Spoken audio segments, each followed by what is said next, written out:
They don't patrol streets, they patrol the internet. Here's what a government hacker does all day. Welcome to Bluehat Cybersec Academy. Today, we're taking you behind the screen into a world most people never see.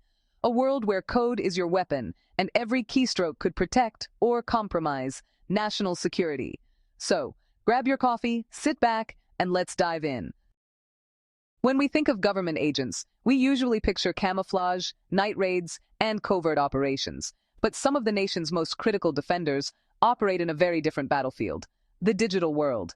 These are government hackers, cyber warriors trained like soldiers, armed with code instead of guns, and tasked with defending national security one keystroke at a time. A day in the life. The daily life of a government hacker is surprisingly structured, almost like a military schedule. Their mornings often begin with briefings and threat assessments, reviewing the latest intelligence on cyber threats from hostile states, criminal networks, or extremist groups. After that, they move into training simulations, practicing attacks and defenses in controlled environments that replicate real-world networks. A typical day might look like this. Mornings are for running simulated phishing attacks, network penetration exercises, and malware analysis. Midday is for strategy sessions, where teams review potential vulnerabilities in critical infrastructure or government systems. Afternoons are spent on operations, deploying surveillance tools or conducting penetration tests against mock targets.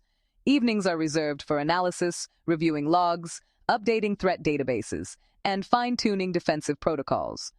Just like soldiers run live-fire exercises, these hackers participate in constant cyber drills. They often work against target simulations, which are high-fidelity replicas of foreign networks, financial systems, or industrial controls. These exercises prepare them for real-world missions without risking any actual damage. So, tools of the trade. Government hackers rely on a pretty sophisticated arsenal at their fingertips. They use malware frameworks and platforms for crafting targeted exploits, as well as monitoring enemy systems. Penetration testing kits come into play too. These toolkits simulate attacks to uncover vulnerabilities, which is, honestly, pretty clever.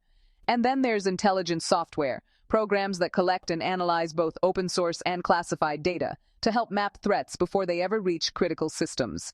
On top of all this, hackers make use of custom scripts, encryption tools, and network sniffers to detect, intercept, and neutralize threats.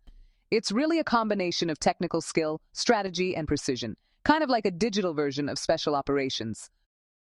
The missions these cyber operatives take on can have, huge national impact. While most operations remain classified, some declassified cases show just how high the stakes are. Government hackers have prevented ransomware attacks on critical infrastructure, saving millions and protecting essential services.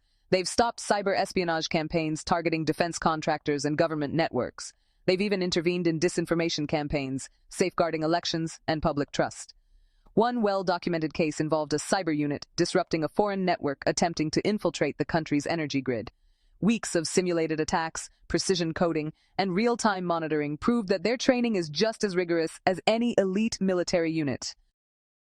Unlike traditional soldiers, government hackers face threats that evolve constantly. Their days are a cycle of anticipation, action, and adaptation.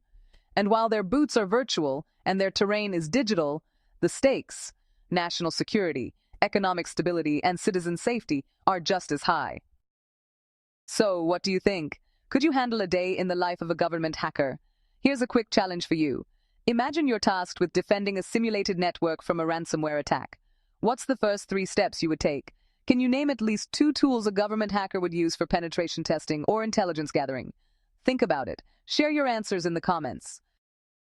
And if you enjoyed this peek behind the digital battlefield, don't forget to like, share, and subscribe Bluehat Cybersec Academy for more insights from our playlist, The Spy Who Hacked Me.